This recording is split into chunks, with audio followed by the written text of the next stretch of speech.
Wednesday morning இன்னைக்கு மார்கழி 10வது நாள். மார்னிங் எழுந்த உடனே ஃப்ரெஷ் அப் ஆயிட்டு எனக்கு பிடிச்ச மாதிரி வாசல்ல கோலம் போட்டிருந்தேன். கோலம் எப்படி இருக்குன்னு சொல்லிட்டு கமெண்ட்ல சொல்லுங்க. நேற்று நைட்டே வெஜிடபிள் பாக்ஸ் எல்லாம் வாஷ் பண்ணி வச்சுட்டு இருந்தேன். காலையில எழுந்த உடனே எல்லாத்தையும் அரேஞ்ச் பண்ணி வைக்கிறதுக்கே டைம் சரியா போயிடுச்சு. மார்னிங் பிரேக்ஃபாஸ்ட்டுக்கு தோசையும் வேர்க்கடலை சட்னி செஞ்சுக்கலாம்னு சொல்லிட்டு இருக்கிற வேலையெல்லாம் பொறுமையா செஞ்சுட்டு இருந்தேன். அதுக்குள்ள ஜஸ்விகா குட்டி எழுந்து வந்தாச்சு. சரி அவங்க கூட கொஞ்ச நேரம் போய் விளையாடிட்டு இருந்தேன்.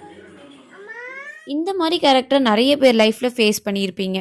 அது என்னன்னா நம்ம கூட ரொம்ப க்ளோஸாக இருப்பாங்க, ஆனால் நம்மளை பற்றியே போய் மற்றவங்க கிட்ட தப்பாக பேசுவாங்க. அதே சமயம் நாமளும் அவங்கள ரொம்ப நம்பி நிறைய விஷயத்த ஷேர் பண்ணியிருப்போம். நம்ம பேசின விஷயம் இன்னொருத்தர் மூலமாக நமக்கு தெரிய வரும்போது அப்போதான் நம்மளுக்கு ஒரு ஸ்டேக் ஆகும். இந்த விஷயம் நம்ம அவங்க கிட்ட தானே சொன்னோம், சரி ஓகே அந்த பர்சனை கொஞ்சம் கொஞ்சமாக இக்னோர் பண்ணிட்டேன். அதே பர்சன் கொஞ்ச நாள் கழிச்சு நம்ம கிட்ட வந்து பேசினாக்க நம்ம என்ன நினைப்போம், பாம்பு எப்பவுமே பாம்பு தான். அது ஃப்ரெண்டு ஃபேமிலி எதுவாக இருந்தாலும் சரி. உங்களுடைய லைஃப்லேயும் இந்த மாதிரிலாம் நடந்திருக்கா? நீங்கள் அந்த பிளேஸில் இருந்தாக்க என்ன பண்ணுவீங்க அப்படின்னு சொல்லிட்டு கமெண்ட்ல சொல்லுங்க. ஓகே, நெக்ஸ்ட் வீடியோல வரேன். பாய்.